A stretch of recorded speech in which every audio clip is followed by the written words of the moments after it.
Sesudah berhasil ngaman ke Ginda Lesmana alias Gandhi, Satreskrim Polrestabes Palembang ngelaku ke pengejaran terhadap pelaku utama pembunuhan terhadap korban Yongki di bawah Jeramba Ampera yang ini masih DPO. Sesudah berhasil ngaman ke Ginda Lesmana alias Gandhi, warga Jalan Gubernur Haji Bastari, Jakabaring, Palembang, yang turut serta juru pengeroyokan yang nyebab ke korban Yongki Saputra meninggal dunia. Pembunuhan tersebut terjadi di bawah Jeramba Ampera, Kelurahan Dojo Ulu, Kecamatan Seberang U1 Palembang pada Desember 2023 liwat.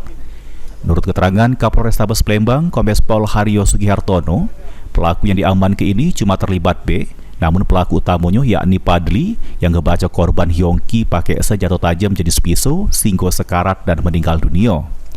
Ditambah ke Haryo, ini Satreskrim Polrestabes Palembang dan Polsek Seberang U1 Palembang masih ngelaku ke pembebasan dan diharap ke pelaku nyerah ke diri sebelum diinjuk tindakan tegas dan terukur. Menangkap satu pelaku lagi yang hingga saat ini masih menjadikan buron bagi penyidik Satuan Reserse Polrestabes Palembang. Terima kasih atas kesempatannya. Tidak ada pertanyaan ya? Cukup ya? Proses daripada penangkapan pelaku satu orang lagi yaitu saudara Fadli, yang pada akhirnya kami bisa mengetahui secara tepat atas motif yang terjadi. Heru Wahyudi, PAL TV.